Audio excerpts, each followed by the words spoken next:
온라인 상상교실에 오신 여러분 환영합니다. 오늘은 미나의 종류에 대해 살펴보겠습니다. 미나는 그려진 소재에 따라서 구분하기도 합니다. 그 소재는 너무나 다양해서 눈으로 볼 수 있는 건 다 그리지 않았나 싶을 정도이지요. 그뿐 아니라 볼 수 없는 상상의 동물, 즉 봉황이나 용, 해태 등도 마다 않고 그렸습니다. 신선들이 먹었다는 복숭아나 진시황이 찾아 헤매다가 실패한 불로초가 그림 속에는 버젓이 있습니다. 그리고 고사나 신화의 한 대목을 그리기도 했습니다. 액막이 용도로 그렸던 문배도, 꽃이나 풀을 주로 그린 화해도, 꽃과 새가 어우러진 화조도, 꽃과 풀, 나비, 곤충들을 함께 그린 초충도, 문자와 그 뜻에 해당되는 고사 등에서 가져온 꽃이나 사물들을 조합해서 그린 문자도, 호랑이가 등장하는 작호도, 호렵도, 군호도, 무병장수를 바라는 십장생도 등 헤아리기 어려울 정도로 종류가 다양합니다. 이 시간에는 미나의 시작이고 근본이라고 할 수 있는 문배도에 대해 이야기해 보려고 합니다. 자연계의 모든 사물에는 영적인 생명이 깃들어 있다고 믿는 정령신앙이 팽배했던 오래전엔 세상의 모든 걱정거리가 귀신 때문이라고 생각했습니다. 그러니 닥칠 액을 미리 막는 액막이는 중요하고 꼭 필요한 것이었지요. 액막의 대표적인 문양은 귀면, 즉 귀신의 얼굴입니다.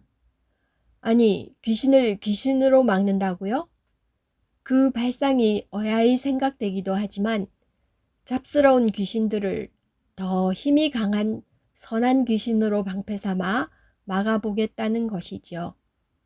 저는 어릴 때 절 입구에 있는 사천왕이 너무 무서워서 제대로 쳐다보지도 못했습니다.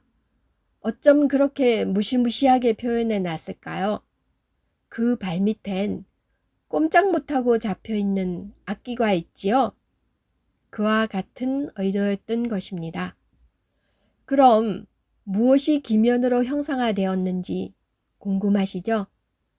탐욕 많고 사람을 잡아먹는다는 상상 속의 짐승 도철, 중국에서 난리를 일으켜 괴롭히던 치우라는 전설 속 인물, 용 등 여러 설이 있습니다.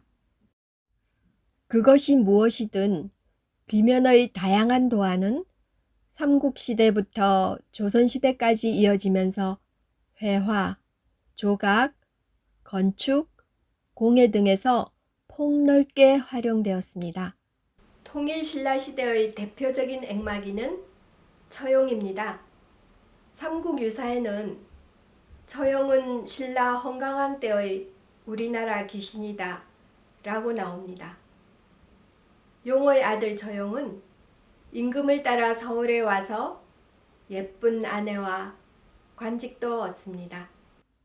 그런데 전현두를 맡고 있는 역신이 처용의 아내를 사모하여 그녀와 관계를 맺게 됩니다.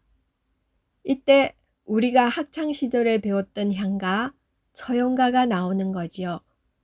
처용이 넓은 마음으로 역신을 대하자 역신은 이에 감복하여 처용의 모습을 그린 그림만 보아도 그 문엔 들어가지 않겠다는 약속을 합니다.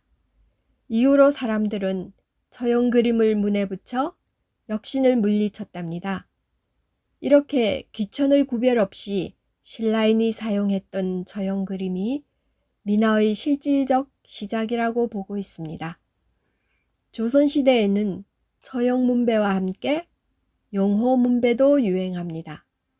한쪽 문짝에 잡기를 쫓는 호랑이 그림을, 다른 문짝에는 복을 불러들이는 용 그림을 붙입니다. 호랑이는 삼재를 쫓아내는 기능을 하고 용은 오복을 가져준다고 믿었기 때문입니다. 사극을 보다 보면 가끔 그림은 아니지만 크고 힘있는 필체로 용, 호 라고 써붙인 대문을 볼 수 있습니다. 불행은 막아내고 복만 받고 싶은 염원이지요. 이런 대문은 드물지만 요즘도 볼 수 있습니다.